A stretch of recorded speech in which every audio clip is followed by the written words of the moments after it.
मी सीमंतिनी गोखले सार्थक foundation तर्फे आम्ही जे सार्थक सेवा सन्मान पुरस्कार जे देणार आहोत त्याच्यासाठी या संस्थेकडे ओम प्रतिष्ठान या संस्थेला भेट द्यायला म्हणून आलेली आहे।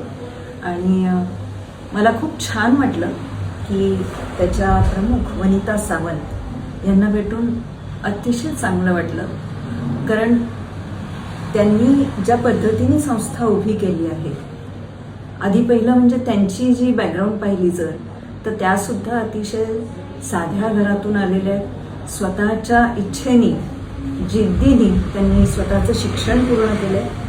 फक्त साधं शिक्षण पूर्ण केलं नाही तर त्याच्यामध्ये उच्च शिक्षण मास्टर्ससुद्धा केलेलं आहे त्यांनी। आणि त्या सगळ्याचा उपयोग आपल्यासारख्या अशा मुली की ज्यांना शिक्षण घेता येत नाही काही कारणाने, त्याला वेगवेगळी कारणं असू शकतात, आर्थिक असेल, सामाजिक असेल, काही कौटुंबिक असेल, या सगळ्या कारणांच्या पुढे जाऊन या मुलींनी शिक्षण घ्यावं, स्वतःच्या पायावर उभं राहावं आणि चांगल्या पद्धतीने आयुष्य जगावं ही त्यांची प्रबळ इच्छा आणि ती त्यांना या कामासाठी प्रवृत्त त्यांनी केलेलं असावं असं दिसतंय। त्यानुसार त्यांनी स्वतःचा जॉब चालू असतानाच किंवा शिक्षण चालू असतानाच त्यांनी स्वतः एक शाळा काढलेली होती।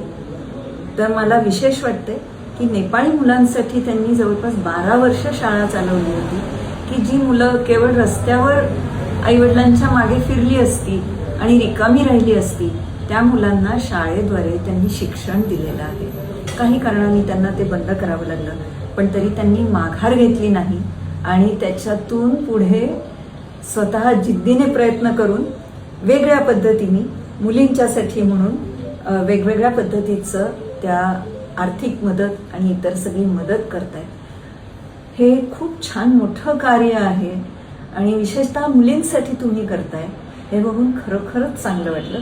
आणखी एक मला चांगली गोष्ट तुमच्या याच्यातला वेगळा विचार असा वाटला की तुम्ही मुलांमध्ये फक्त घेण्याची वृत्ती नाही वाढवत आहात, तुम्ही त्यांना सांगताय की प्रत्येक वेळेला निधी तेव्हाच मिळेल तुम्हाला जेव्हा तुम्ही 1-2 झाडं लावाल स्वतः किंवा ती जोपासाल। आणि केवळ झाडं लावणं हा एक उपक्रम झाला, पण त्याच्याशिवाय तुमच्या मुली तुमच्याकडून शिकून की ही वृत्ती त्यांच्यामध्ये नक्की आलेली आहे की ज्या स्वतः कमवायला लागल्यानंतर त्या स्वतःच्या पैशांमधून तुम्हाला आर्थिक मदत देऊ इच्छितात, ही खूप मोठी गोष्ट आहे। आणि जो विचार खरोखरच पोचला पाहिजे की केवळ घेणारे होऊ नका, देणारे पण व्हा आणि त्यांची संख्या वाढली पाहिजे, हे जे तुमचं वाक्य आहे हे मला खरंच खूप आवडलं। आणि हा विचार नक्कीच सगळ्या ज्या सेवाभावी संस्था आहेत त्यांनी त्यांच्या पुढे सगळ्यांना हा पोचवला पाहिजे। तेव्हा मला खरोखर खूप आनंद झाला तुम्हाला भेटून आणि संस्थेला असंच यश पुढे मिळो आणि तुमचा हा जो विचार आहे तो नक्की रुजू दे सगळीकडे। फार छान वाटलं, तुम्हाला शुभेच्छा तुमच्या कामासाठी। खूप धन्यवाद।